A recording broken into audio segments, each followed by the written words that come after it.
Hello, this is Arthur Malman, your host for this segment of GGG Insights.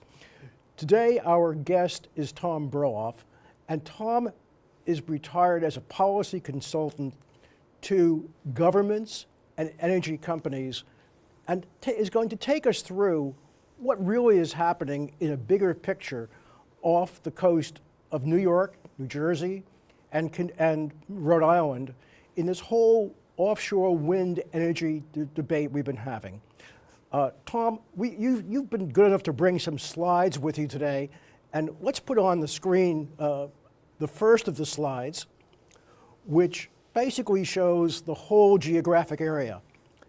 And I wish we had a pointer, but we don't. If you look at the cross-hatched area in the upper right-hand corner of the screen, you see this giant area which says Vineyard Wind Lease Area and various other lease areas.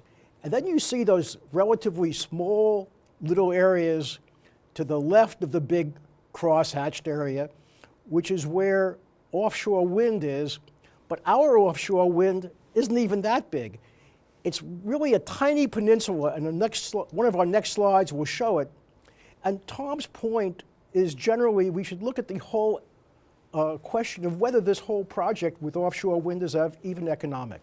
Tom, why don't you give us a little background of what we're looking at here? We could take the slide away and then come back again. All right. So the way the leasing of offshore waters happens for offshore wind is that the Interior Department handles that. It's a federal issue. It's handled by BOEM, the Bureau of Ocean Energy Management. And what you saw on that chart is three major lease areas. One is Massachusetts. Oh, no, I'm sorry. We probably should get our slide back again if we can. So you have the three areas. You have the Massachusetts area, you have the New York area, and you have the New Jersey area. Those are separate efforts by the federal government. They go out, they solicit interest, they coordinate with the states, and then they do auctions. These auctions are very, very interesting. By the way, one of the things you said just before we went on camera, Tom, which I know I didn't realize, and probably a lot of other people, we're talking about the offshore wind farm that's going to supposedly come into the East Hampton area. But that lease area you mentioned really wasn't under the purview of New York State. It was really under the purview That's really part of a larger Massachusetts lease.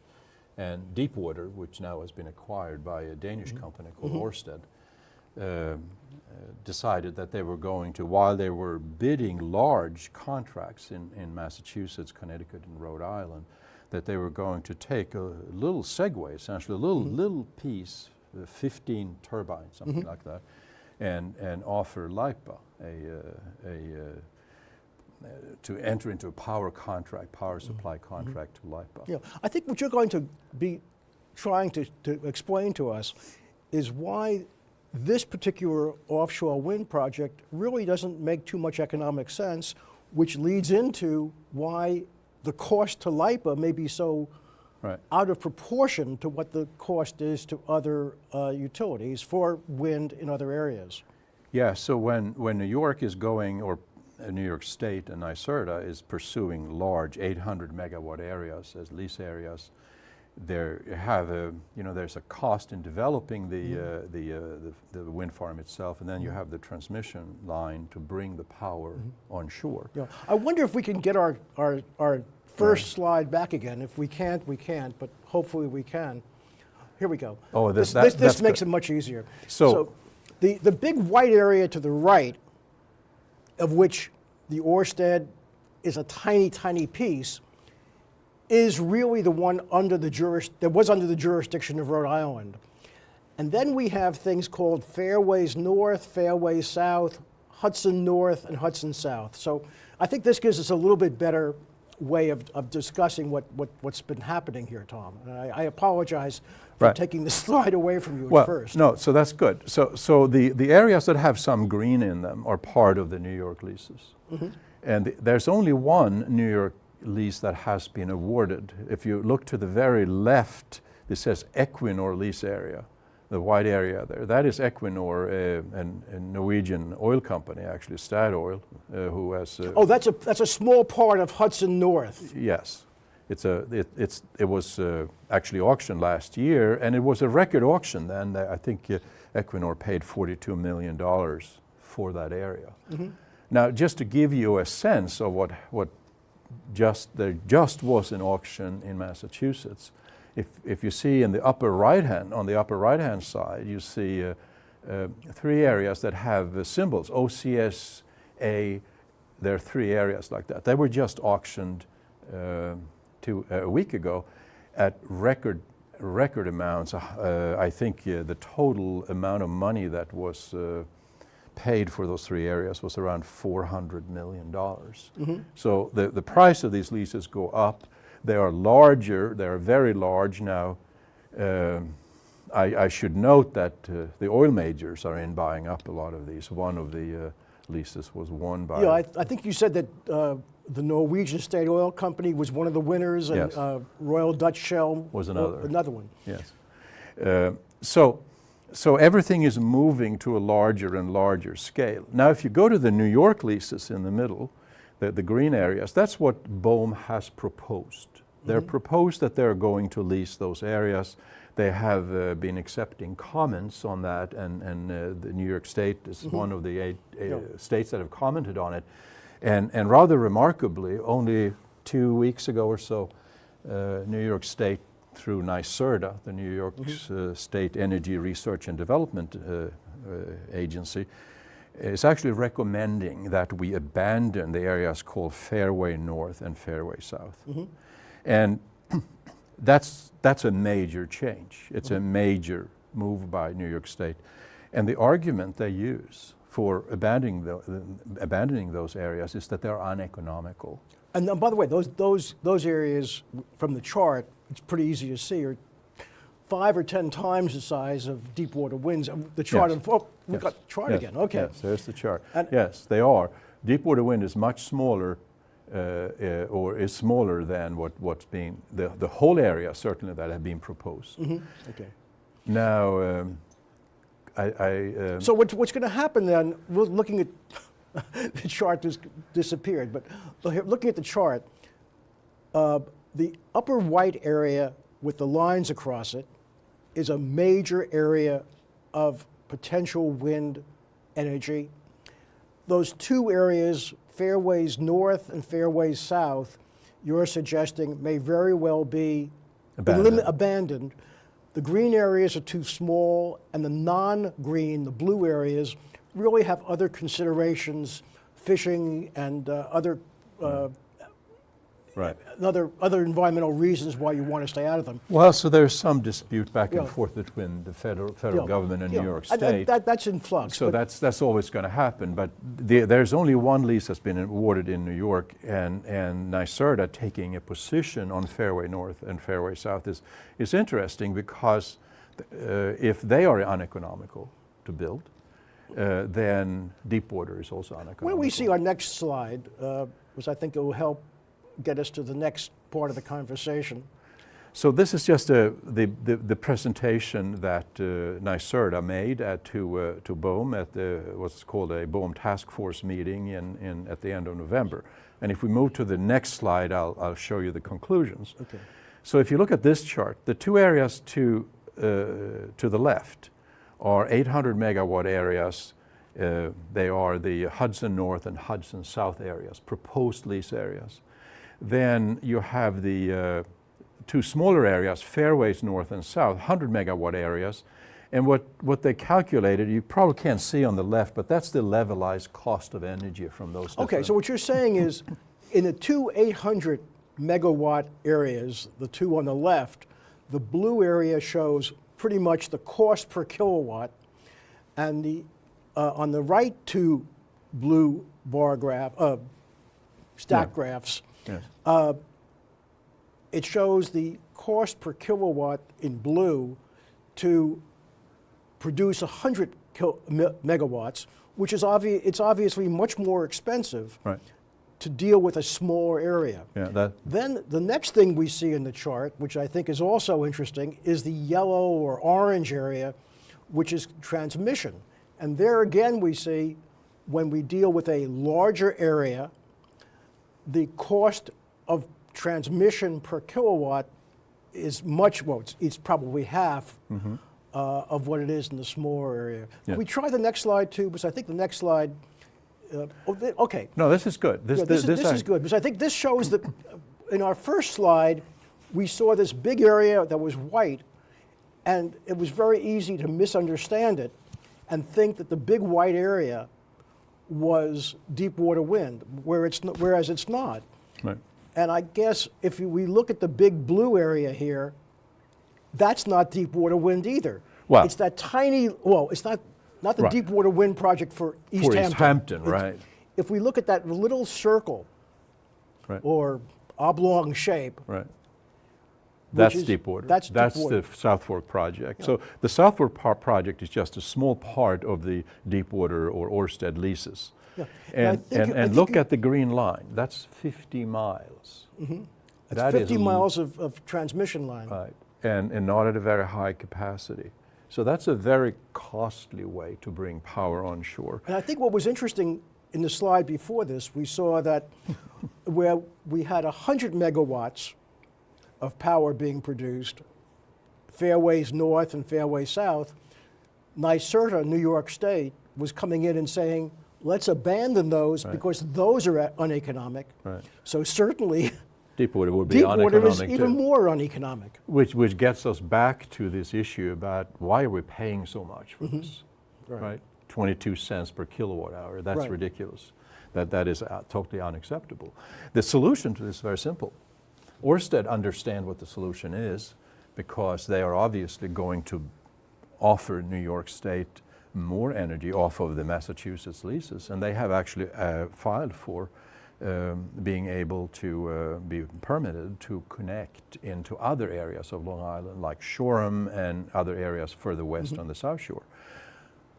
In the rational world. Tom, though, but my understanding, right, even before they go there, is from at least reading an article or a letter, is that Ørsted, which took over Deepwater Wind in the last month or two, Right. has already said rather than 90 megawatts from this little area, we're going to deliver down this cable 140 or 150 megawatts. Except now it's a different cable. Oh, it's a And larger it's cable. a different connection point in Wainscott, and it's a different, larger substation in East Hampton. Okay. So yeah, they're coming back. They went in with and asked the state to approve a tiny kind of system, and now they're saying we're going to do this much larger, and that means more of environmental impact, more of disruption to Wainscott, more disruption at the substation, and also what it means is massive costs for integrating this flow of wind into the grid. There's a sort of a LIPA does things or I should say PSEG maybe, does things in a weird way here. When you integrate wind into an electric grid, you have to upgrade that grid. There are all kinds of upgrades in terms of transmission, in terms of fast start fossil, and other things to be able to accommodate it. Let's remember that fast start fossil because it becomes important Right. a little Yes, bit later. yeah, it does. And the problem is that those costs should be counted as project costs.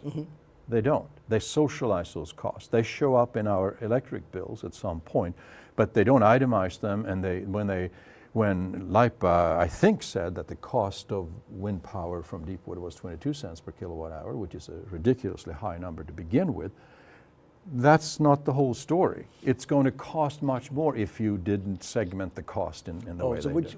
what I think what you're suggesting is this Buell Lane substation may not be the right place to be going with. It's a terrible okay. place. You used the word terrible. I said maybe not the right place. It's an embarrassing place that PSEG, who's supposed to be experts on grid design and the cost and LIPA, even thought of doing it. But so basically, Buell Lane doesn't have the infrastructure Right. to handle a sufficient amount of Right. wind energy being delivered That's right. from economically sensible areas. Bottled into what we call a bottleneck. bottleneck. It's a load pocket in sort of energy terminology.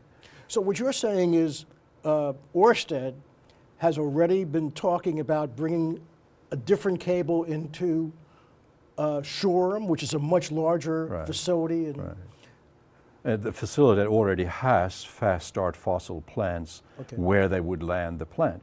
One of the things that's important here, certainly to the residents on the South Fork, is that we don't have power plants here. Nobody wants to have a fossil power plant. Well, they're going to have fossil power plants on the South Fork if they continue with Deepwater the way it is. Well, so wait a minute.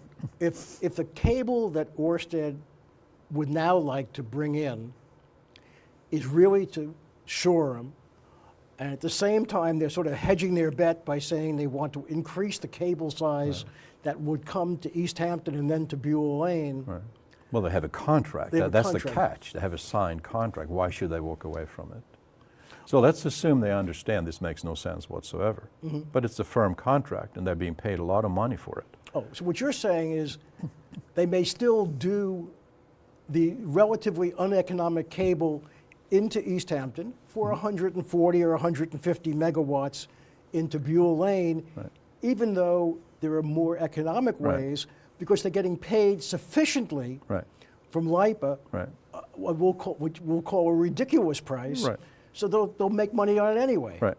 And LIPA can't stop this. I mean, they signed the contract. They now signed the contract. Right. Okay. So the only place where this can be stopped is that somehow New York State gets involved, or the Article 7 proceeding decides that for environmental reasons this makes no sense. Yeah. See, what happens, unfortunately, Tom, is if you say things against the Deepwater project, now the Ørsted project, you're immediately painted with the brush of being an antediluvian who doesn't want to use wind. What you're really saying is something entirely different. Yes.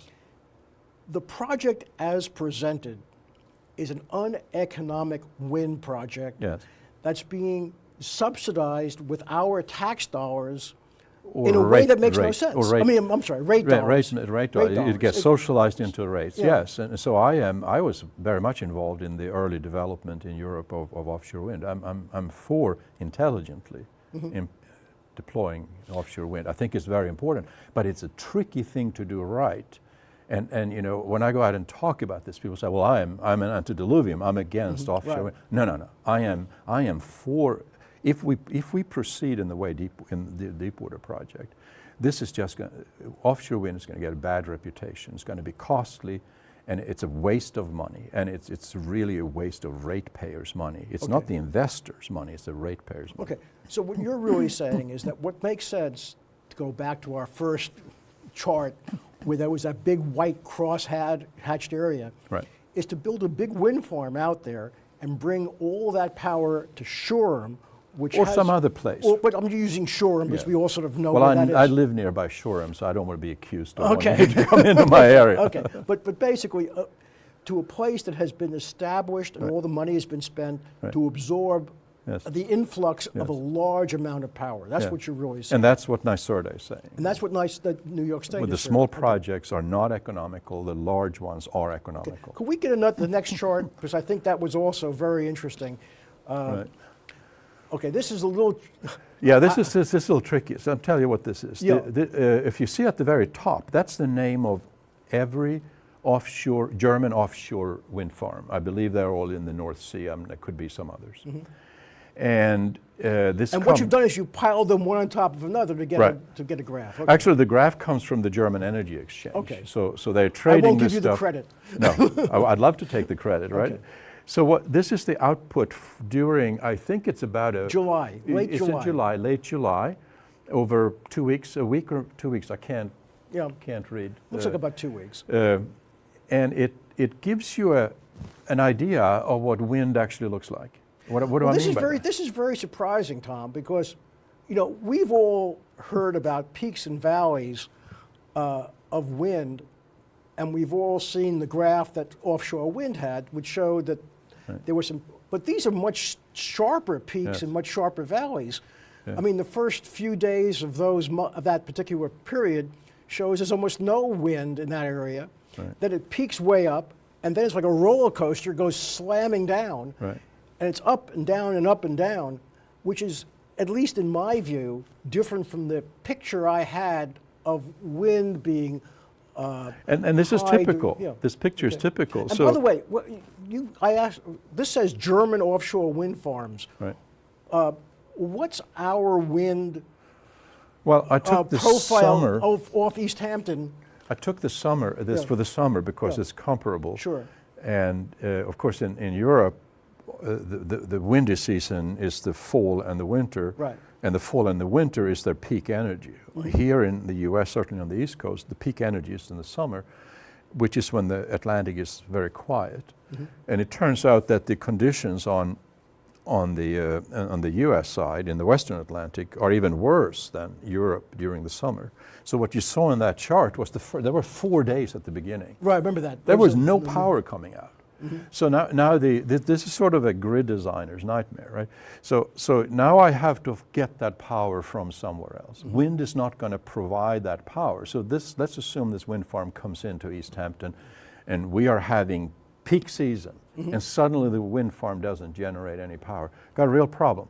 We've got to do what we've always done. We're going to get the power from Western Long Island on the transmission system. The second thing that happened in that chart is that the peaks are, well, I mean, the wind picks up reasonably fast. That's not a problem. But then it takes off very steeply. You know, it's like a roller coaster. And the power plants we have on Long Island can't handle that. You can't fire them up fast enough.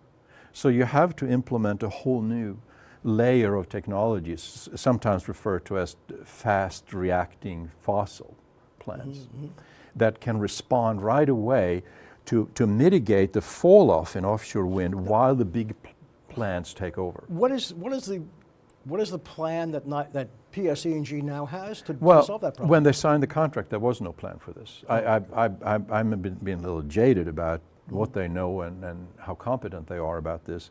They are now doing a study about how much fast start fossil plants we need on Long Island to be able to handle wind. And actually, over the last several months, LIPA and PSE&G have dusted off and extended contracts with peaker plants. At least 3 of them. It's a big one on the North Fork in Greenport, for example, that was just modified a little bit so it can actually operate in this kind of environment. It's a 50 megawatt plant. It's a fast start plant. But when you say fast start, if it's stopped and you want to get 50 megawatts, how long does that take? Does that take, like my generator? Well, they tend to be the modern plants are essentially airplane turbines, right? Jet turbines. So they can be started. I can quote a particular amount, but they are fast enough so that they can absorb this drop off. Because you are predicting, right? You have a meteorological prediction, so you know as the wind dies down how that moves into the area, and then you just start them up a little before. So with those you can do it. With the old plants you can't do that. But here's the problem with that. If you don't design this right, this becomes very expensive. And in some countries and in Western Europe, we have seen that the ability to counter carbon emissions has gone away.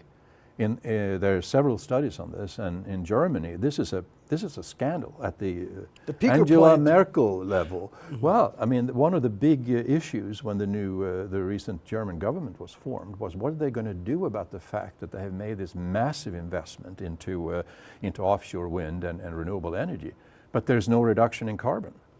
Tom, I think what you're really telling us here, and I'm beginning to get the picture, that there's really been insignificant planning of this entire industry and project in here. There's a company that's running offshore wind. Right. It's made a proposal to build a virtually little wind farm. Right. It makes very little economic sense to build a wind farm and run a big cable at that cost. Right. LIPA doesn't care because they're just going to raise the rates to everybody here to pay for it. Right. The cable is probably coming in at the wrong place because Buell Lane is not the right place to absorb this much energy. Yes. It's probably better at Shoreham or one of the other places. Right. And really, nobody has really, to my recollection, spent any time at any of our seminars talking about the problem of peaker plants. Right. It's really been a situation where everybody is focused on one little tree Yes. and is just disregard the entire woods. Yes, exactly. I mean, energy is a system. Yeah, If you do yeah. something here, something starts Now, happening do here. you have any hope that NYSERDA, which is now, for example, saying that the two fairway lease areas make no economic sense, are they the right governmental unit to start looking at this? I've gone to some meetings with them, and I will have to say that they are initially were not very receptive. They are now. Mm-hmm.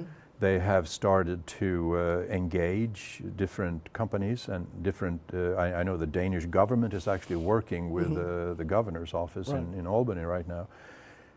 I think they realized that they were unprepared, and they're catching up. Mm-hmm. They're catching up, and the question is, LIPA is a monopoly, and it's an unregulated monopoly. LIPA has a lay board. That lay board acts as both the utility board and the regulator of the industry. And So the industry is being regulated by itself, Yes. essentially here. Yes. I really want to thank you for giving all this information to us, to give us a much better picture of what's happening, or what's more importantly, what's not happening in our rush to throw our arms around offshore wind. I really appreciate this. Thank you. Thank you so Arthur. much. This has been very enlightening, to say the least.